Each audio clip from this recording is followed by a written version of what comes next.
Good morning. My name is Claudia and I'm a fourth grade teacher. Today I stopped by and picked up a Dutch Brothers cold brew with sugar-free caramel syrup and some almond milk.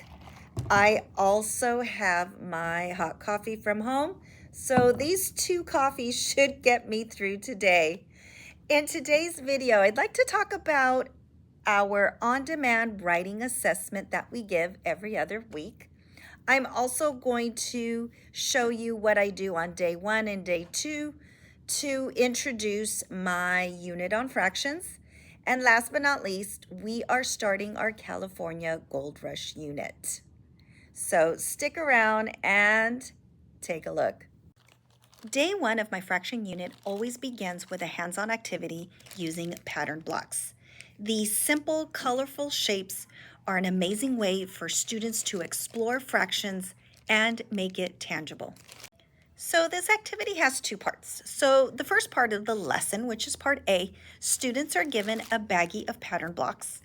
They're going to explore on their own. So once students begin their exploration, they are given this activity sheet where they will record their findings. So as I walk around, I'm listening for discoveries like 2 trapezoids equals 1 hexagon, or 6 triangles make up the whole. As they are manipulating their shapes during this exploration period, I guide students to describe their findings using mathematical language and notation. I like to begin the activity this way because it helps students to understand the part-whole relationship. This activity builds their conceptual understanding and it helps to prepare them for more complex math concepts like equivalency, addition, and other operations with fractions. In part B of this activity, I assign a value to one of the shapes, and then students have to figure out how the other shapes relate to it. This is really challenging for students. This challenges them to adjust their thinking and apply it into a new context. For example, if I assign a value of 1 to the trapezoid, then the hexagon, which contains 2 trapezoids, would equal 2. 1 and 1 is 2. This second part of the activity really helps students to deepen their understanding of proportional relationships. It encourages flexible thinking about fractions. Instead of having my students see a fraction as fixed, for example, that this hexagon always equals 1, they have to learn to adjust their thinking based on the size of the whole. By practicing this skill, I feel that it strengthens their reasoning abilities and it helps them to prepare for real-world problems where the whole isn't always the same size. Yesterday, we explored fractions using pattern blocks where students saw that the shapes represented parts of a whole. Today, we're changing that mindset. We're taking a look at fractions as parts of a set. We don't want students to get fixed that fractions are just about shapes. So today I'm doing an activity with M&Ms, but prior to doing the activity with M&Ms, I'm going to do a math image warm-up with them. So this was the math warm-up. These are toilet paper rolls that have different wrapping designs. And so this was perfect to get them thinking that fractions are not just about shapes, that they can be a part of a set. It was really challenging at first. And so what I have students do is taking a look at what they notice or what they wonder. As soon as we started recording what we noticed, students started to get the idea of what fractions of a set were all about. I did a little prompting.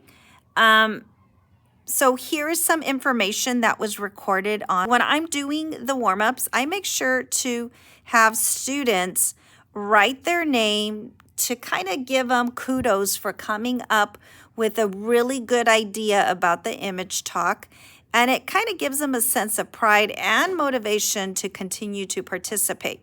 So there you see all the different information. At first, students were saying, oh, there's 3 yellow toilet paper rolls, 3 pink. And then I kind of prompted them to say, well, how would a mathematician put this into fractions?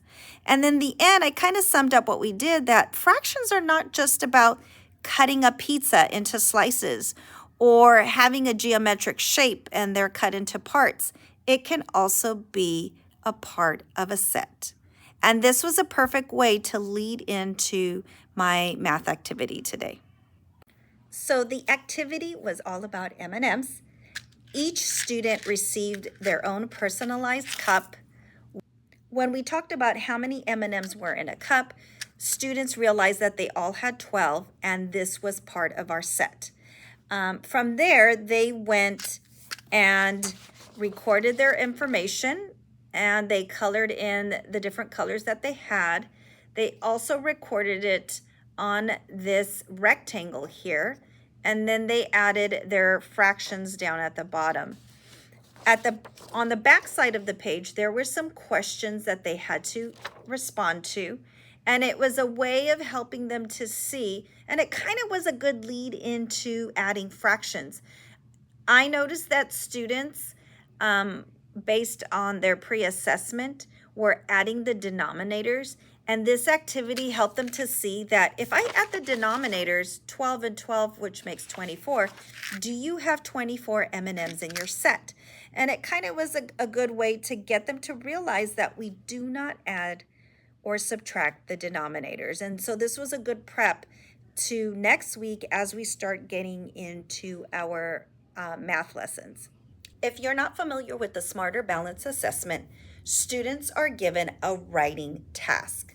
And that writing task consists of the 3 different genres: opinion, informative, and narrative. And so we have decided as a 4th grade team that we would give a writing assessment every other week, focusing on the different genres. Now, what we've noticed and what we've discussed within our grade level meetings, we noticed that students are given an informative reading, and then they have to produce that into a narrative writing. And we've found that to be the most challenging for students anytime that they're reading nonfiction and then turning it into a make-believe story. So today's writing assessment, students are going to read about our neighbor Mars. So this is a nonfiction text, and they're going to turn that into a narrative piece of writing. The prompt is: imagine you are on a spacecraft that just landed on Mars. Write a story describing what it is like on the red planet. Use details from the text. And so students will have the text, they will have the writing, and then they will also be provided with a rubric similar to that of the writing assessment, so that they could look to see, do they have an introduction? Are they using transition words? Do they have a conclusion? Is there a body? Is it sequencing? So we've been practicing this since the beginning of the school year.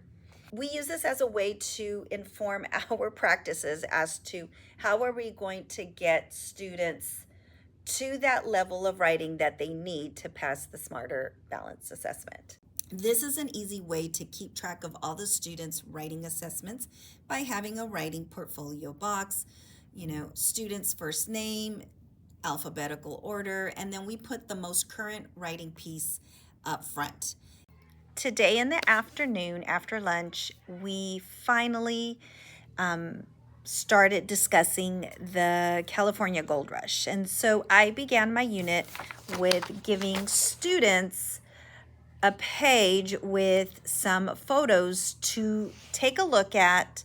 I called it my historical photo analysis. I wanted them to write an observation and a question that they had for each image.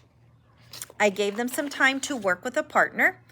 So this is the PowerPoint I created. California Gold Rush, a journey to strike it rich.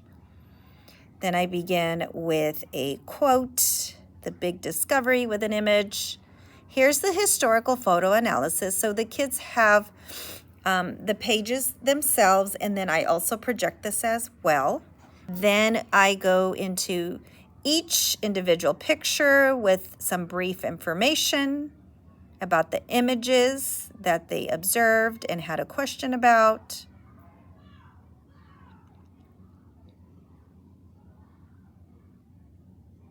And then I showed them this brief video. The next part of my lesson is going to be about the 3 main routes people took to get to California. There will be 3 different videos and then 3 different readings that students will complete. So this is what my readings will look like. The Cape Horn route. I have one for the Panama and the one for the Wagon Trail across the U.S. They are going to complete this worksheet as they learn about each of the routes.